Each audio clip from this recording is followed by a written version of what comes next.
자, 이번 제2장에서는 우리가 앞서서 설명드리는 개요에 근거해가지고 그 법정지상권은 어떤 종류가 있고 그 내용은 뭐냐 하는 것을 좀 더 구체적으로 자세히 살펴보도록 하겠습니다.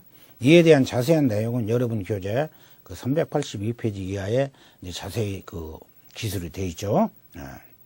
자, 먼저 이 법정지상권은 그 인정 근거를 기준으로 어떻게 구분한다고 그랬죠?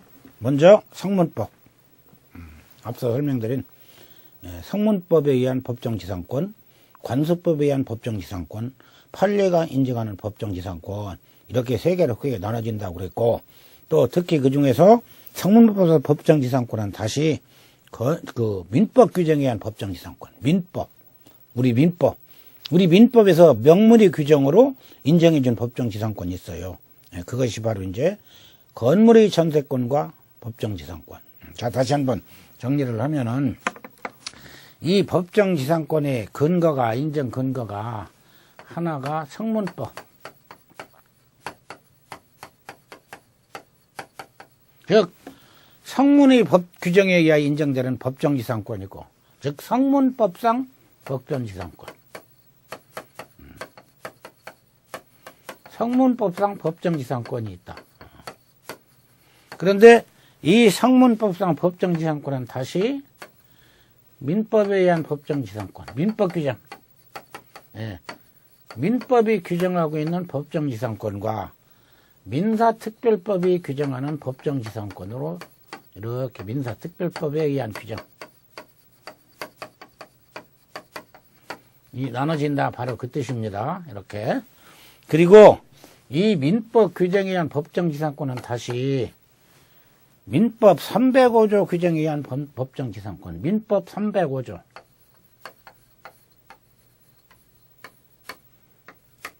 또 하나가 민법 제366조. 이렇게 나눠진다. 그 다음에 민사특별법에 의한 법정지상권은 다시 뭐냐, 가담법 규정에 의한 법정지상권과 임목에 관한 법률에 의한 임목법 규정에 의한 법정지상권도 나눠진다. 자, 그러면 결국 우리가 이 성문법상 법정지상권은 결국은 네 가지가 있다. 바로 그 얘기예요. 네 가지. 이렇게 자세히 설명을 해드리는데 나중에 그 중간고사나 기말고사 또는 우리가 그 OX 그 진위형 문제 이렇게 할 때 다음 중 성문법상 법정지상권에 해당되지 아니하는 것은 이렇게 골라하면 또 틀려요. 그러니까 여러분들이 지금 한번 좀 잘 이해를 하시라 이 뜻입니다. 이해를 하시라. 이 학문이라는 것은 암기 가지고 암기. 물론 이제 뭐 특별한 숫자나 또는 이런 거 특별한 좀 물론 암기해야 할 부분이 있겠지만 먼저 이해가 전제되고 나서 암기가 이루어져야지. 이해가 안 되는 암기는 한계가 있다 말이에요. 한계. 자, 이런 것을 한번 차근차근 우리가 한번 좀 이해를 하자. 자, 그러면은 민법조 305조 법정지상권은 뭐냐? 이게 바로 이제 건물의 전세권과 법정지상권 이렇게 돼 있어요. 우리 법조문에는. 자, 그러면 결국은 이 건물의 전세권과 법정지상권은 무슨 내용이냐? 토지와 그 지상 건물이 동일인 소유자에 속했어요. 지금 즉 토지 소유자도 갑이고 건물 소유자도 갑이다. 자, 이 얘기예요. 이 305조 법정지상권이라는 바로 이 얘기예요. 지금 이렇게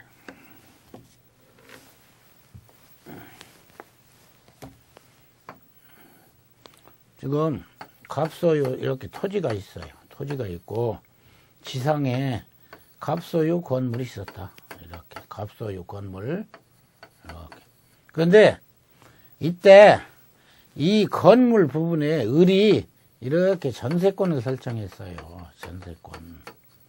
자, 그럼 여기서 을은 전세권자예요. 을이 전세권자. 을이 채권자죠? 반면에 갑은 건물 소유자 갑을 보통 우리가 뭐라 그러냐? 전세권 설정자 그렇게 부르죠. 이 전세권 설정자. 전세권 설정자.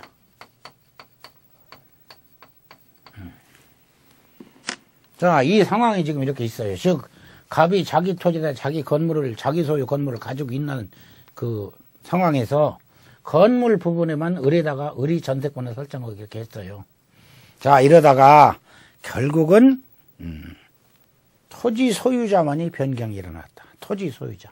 즉, 토지 소유자가 병으로 이렇게 바뀌었다. 병으로. 이 경우 얘기하는 거예요.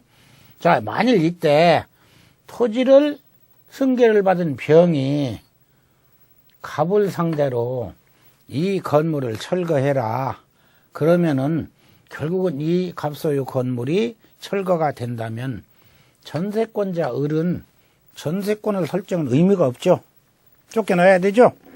자, 이때 결국은 이 상태에서 지금 토지의 특별 승계인 병은 전세권 설정자에 대하여 지상권을 설정한 것으로 보는 거예요. 즉, 병과 갑 사이에 지상권 약정, 즉 지상권 약정을 하지 않았더라도, 등기를 하지 않았더라도 우리 민법 305조에서는 이런 요건하에서는 병은 지상권 설정, 전세권 설정자 갑에 대하여 지상권을 설정한 것으로 보는 거예요. 지상권 설정하지 않았더라도.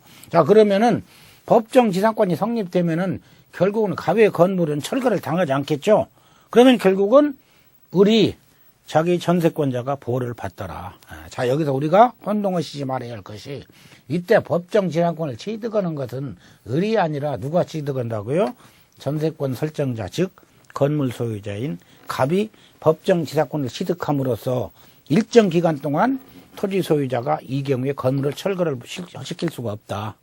이러다 보니까 전세권자는 갑을 통해서 간접적으로 보호를 받는다.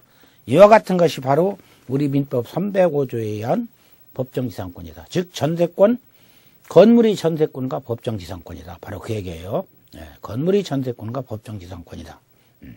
이거 잘 이해를 하시기 바랍니다. 자, 다시 한번 정리를 해드리면, 건물이 전세권과 법정지상권에서는 건세권 설정자가 법정지상권을 취득하는 것이지 전세권자가 법정지상권을 취득하는 건 아니다. 자, 이것은 결국은 법정지상권 제도적 의의가 건물 소유자 보호가 목적이다 하는 걸 이해를 하면은 이해가 빨리 돼요. 용익권자를 보호를 위한 것이 아니고 건물 소유자 보호를 함으로써 건물이 철거되지 않도록 하는 것이 법정지상권의 제도적 의의라고 그랬잖아요. 그러니까 여기서 우리가 그런 부분을 이해를 하시면은 이렇게 혼동은 일어나지 않을 것이다, 얘기예요. 그런데 이것을 그냥 암기만 해가지고는 나중에 막상 물어보면 그 전세권자가 법정지상을 취득하는 건지, 또는 그 소유자, 지상 건물 소유자가 법정지상을 취득하는 건지, 이제 또 자신감이 또 없어지는 거죠. 자, 그런 때를 대비해 우리가 이해를 할 필요가 있다, 바로 이해.